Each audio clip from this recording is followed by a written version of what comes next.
Kembali lagi bersama saya Septian Rizky, investment spesialis dari PT Mirai Aset Sekuritas Indonesia. Nah, pada kesempatan kali ini kita akan membahas terkait instrumen investasi di Indonesia. Jadi kita akan bahas instrumen apa saja yang biasa dijadikan investasi bagi sebagian masyarakat di Indonesia. Ada beberapa instrumen investasi yang ada di Indonesia. Kalau kita lihat ada properti, ada emas, ada deposito, ada obligasi, ada reksadana, dan juga ada saham. Nah, dari berbagai instrumen investasi ini tentunya memiliki profil risiko masing-masing dan juga keuntungan dan imbal hasil masing-masing. Nah, coba kita bahas satu-satu ya di sini. Kita bahas mulai dari properti. Nah, instrumen investasi properti ini sudah marak digunakan oleh masyarakat di Indonesia. Yaitu bagaimana cara kerjanya, yaitu dengan biasanya masyarakat membeli sebidang tanah atau bangunan yang dimana pembelian tersebut uh, masyarakat akan mendapatkan sertifikat dan sertifikat tersebut menunjukkan bukti atas kepemilikan aset yang telah diberinya, tanah atau bangunan tersebut. Dan harapannya nanti di waktu ke depan dari kepemilikan tersebut, aset tersebut nilainya akan naik sehingga bisa dijual kembali sehingga mendapat keuntungan dari kenaikan harga properti tersebut. Nah, bisa juga masyarakat berinvestasi dengan cara untuk mencari passive income dari properti, yaitu biasanya dengan membeli suatu bangunan atau suatu properti di mana properti tersebut digunakan sebagai kos-kosan, atau gedung perkantoran, lalu juga tempat usaha.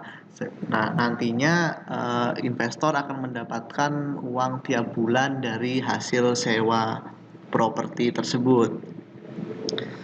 Nah, untuk properti itu sendiri saat ini adalah instrumen investasi yang juga digemari oleh masyarakat di Indonesia, bahkan digemari dari semua kalangan, dari kelas menengah dan sampai kelas atas sekalipun.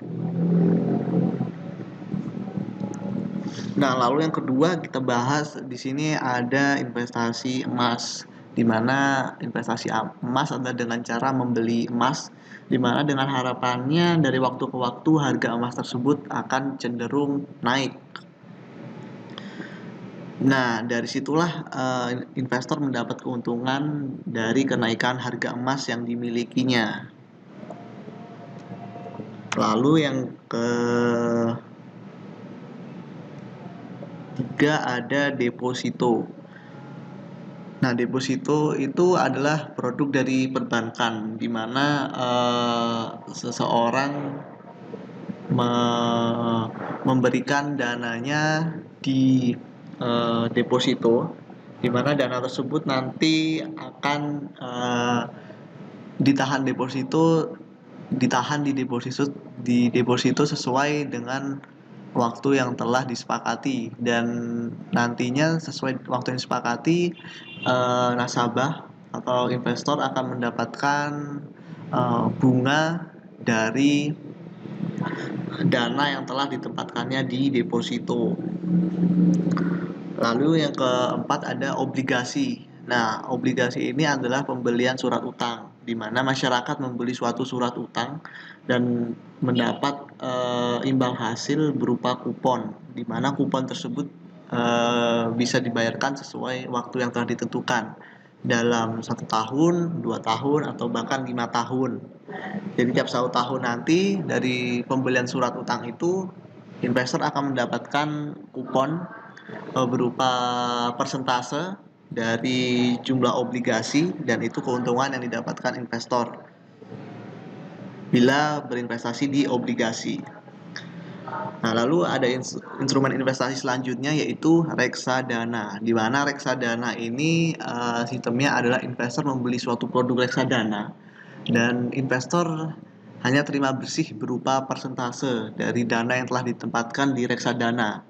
Nah, dana yang ditempatkan di reksadana tersebut nantinya dikelola oleh manajer investasi, dan di mana manajer investasi tersebut tentunya sudah bersertifikasi, berlisensi, dan diawasi oleh otoritas jasa keuangan, sehingga dana investor akan dikelola dan investor hanya terima jadi keuntungan berupa persentase. Nah, dari situlah investor mendapat keuntungan dari reksadana. Lalu yang terakhir ada instrumen investasi di saham. Nah, saham ini juga merupakan investasi yang digemari di masyarakat karena saham ini adalah di mana masyarakat dapat membeli kepemilikan atas suatu perusahaan. Ketika investor membeli kepemilikan suatu perusahaan, tentunya investor akan mendapatkan surat berharga, di mana surat berharga tersebut adalah bukti kepemilikan investor atas suatu perusahaan, dan surat berharga tersebut akan naik nilainya dari waktu ke waktu mengikuti kinerja dari perusahaan. Nah, kalau dari saham ini sendiri, mengapa sebagian besar orang menyukai berinvestasi di saham? Dikarenakan yang pertama, saham relatif memberikan imbal hasil yang sangat tinggi.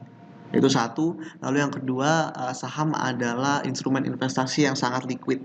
Jadi ketika kita butuh uang cash dalam waktu yang singkat, kita bisa mencairkan surat berharga saham tersebut dengan menjualnya melalui mekanisme bursa. Dan itu membutuhkan waktu yang cukup singkat. Nah, ini tadi kita bahas beberapa instrumen investasi di sini. Dari beberapa instrumen investasi ini sendiri tentunya memiliki profil risiko dan imbal hasil yang berbeda. Kalau investor ingin imbal hasil yang relatif tinggi, kami bisa sarankan untuk berinvestasi di properti dan saham. Dikarenakan imbal hasilnya relatif sangat tinggi. Namun untuk investor yang bertujuan untuk bersifat konservatif di investasinya atau ingin bermain aman, tidak perlu imbal hasil yang tinggi namun pasti dan minim resiko, bisa pilih instrumen seperti deposito, obligasi, emas, dan reksadana. Nah, kalau kita bahas kelemahan dan kelebihan dari ini semua, kalau kita bahas kelebihan dari properti itu kelebihannya imbal hasil yang didapatkan memang sangat besar, dan juga passive income yang didapat juga cenderung besar. Namun untuk kelemahan dari properti itu sendiri, properti adalah instrumen investasi yang kurang liquid. Kurang liquid artinya gini, ketika kita misal kepepet butuh uang, kita punya bangunan, kita butuh uang saat itu juga, kita tidak bisa menjual langsung bangunan tersebut karena prosesnya juga sangat panjang dan juga butuh waktu untuk menemukan pembeli yang tepat. Nah, lalu kita bahas terkait obligasi. Obligasi sendiri kelebihannya adalah di mana kupon yang dihasilkan bersifat hampir pasti dan minim resiko, apalagi obligasi yang diterbitkan oleh pemerintah, karena obligasi tersebut sudah cenderung aman dan minim risiko karena penanggung jawabnya adalah pemerintah itu sendiri. Itu kelebihan dari obligasi. Dan untuk kelemahannya, obligasi memang untuk imbal hasil atau kupon yang dihasilkan cenderung kecil. Dalam setahun mungkin di range area sekitar 5-7% untuk imbal hasil yang didapat. Lalu yang selanjutnya kita bahas terkait emas. Nah, emas ini kelebihannya di mana emas ini sangat mudah dibeli, di mana dengan membeli emas tentunya harga emas itu cenderung stabil dikarenakan emas disebut sebagai safe haven, di mana biasanya kalau krisis atau ada konflik di suatu negara, emas akan menjadi primadona dibandingkan instrumen investasi lain, dikarenakan emas cenderung memiliki kenaikan harga yang cenderung stabil. Itu kelebihan dari emas. Jadi investor tentunya untuk risiko sangat minim berinvestasi di emas. Namun untuk kelemahannya memang di emas untuk returnnya cenderung kecil, dikarenakan emas ini mungkin kalau return dalam setahun mungkin sekitar range area 3 sampai 5%-an. Cuman memang harus diakui untuk harga emas ini cenderung stabil, dan investor yang memilih untuk konservatif atau minim resiko bisa memilih emas. Lalu selanjutnya ada investasi di deposito. Nah, deposito ini investasi yang bisa dikategorikan minim resiko.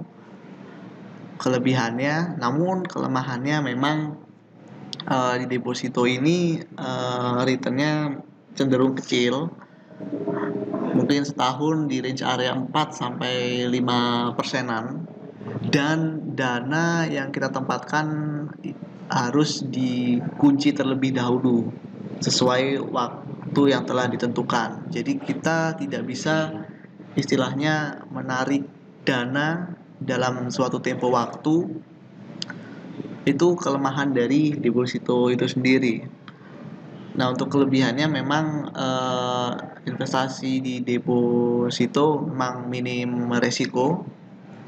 Namun untuk kelemahannya memang itu tadi returnnya mungkin cenderung kecil, dan dana yang kita tempatkan harus istilahnya dikunci terlebih dahulu di instrumen deposito tersebut. Belum bisa kita tarik sampai tempo waktu yang telah ditentukan. Lalu ada selanjutnya investasi di reksadana. Nah, reksadana ini sendiri investasi yang cenderung juga minim resiko, dikarenakan dana yang kita tempatkan dikelola oleh manajer investasi. Jadi kita menempatkan dana yang dimana dana tersebut dikelola manajer investasi, kita hanya sebagai investor terima jadi persenan yang kita dapatkan, dan bisa kita lihat dari waktu ke waktu berapa saat ini keuntungan persenan yang kita dapatkan. Dan dari reksadana sendiri memang masih dibagi lagi, ada reksadana pasar uang, reksadana pendapatan tetap, reksadana saham, reksadana campuran. Namun secara umum reksadana ini intinya kita sebagai investor imbal hasil kita memang cenderung kecil. Namun cocok untuk investor yang sangat konservatif, di mana mereka butuh investasi yang minim risiko dan istilahnya imbal hasil yang stabil. Bisa mendapatkan dananya di reksadana. Lalu yang terakhir kita bahas terkait saham. Nah, saham ini adalah instrumen investasi yang diperuntukkan untuk orang-orang yang biasanya memang mengincar imbal hasil yang tinggi. Dikarenakan saham ini semakin cerdas seseorang terkait analisa, lalu terkait pemikiran logika, analitis, bisnis, dan dapat kemampuan untuk menganalisa suatu perusahaan, tentunya imbal hasil akan semakin tinggi. Jadi semakin ibaratnya pengalaman cerdas seseorang dalam menganalisa perusahaan, tentunya imbal hasil investasi sahamnya juga akan semakin tinggi. Nah, saham ini memang memberikan imbal hasil yang tinggi. Dan juga kelebihan dari saham ini adalah instrumen investasi yang liquid, di mana instrumen investasi liquid itu Seketika seseorang membutuhkan dana dalam waktu singkat, kita bisa menjual saham yang kita miliki dalam waktu yang singkat juga, sehingga kita mudah untuk mencairkan suatu aset menjadi uang cash untuk kebutuhan yang kita butuhkan. Namun memang untuk kelemahan dari saham ini butuh pembelajaran dan pengalaman, dan juga ilmu terkait analisa fundamental dan juga analisa teknikal, dan itu butuh waktu untuk belajar karena uh, karena hal tersebut. Di saham ini dibutuhkan pengalaman, karena tidak bisa hanya belajar dengan teori, memang harus mencoba di langsung praktek, sehingga nantinya investor bisa mendapatkan imbal hasil yang tinggi sesuai dengan kemampuannya. Nah, itu tadi paparan dari kami terkait beberapa instrumen investasi yang ada di Indonesia. Tidak ada investasi yang baik atau yang buruk. Semua investasi itu sebenarnya baik selama diatur oleh lembaga yang legal. Tinggal bagaimana tiap investor menyesuaikan dengan profil risiko masing-masing. Jadi kalau misal investor ingin imbal hasil yang tinggi, bisa pilih investasi di properti dan saham. Kalau tujuannya untuk uh, tidak butuh imbal hasil yang tinggi, butuh keamanan dan minim risiko, bisa pilih investasi berupa obligasi, emas, deposito, dan reksadana. Nah, itu sekian paparan dari kami. Sekian, terima kasih.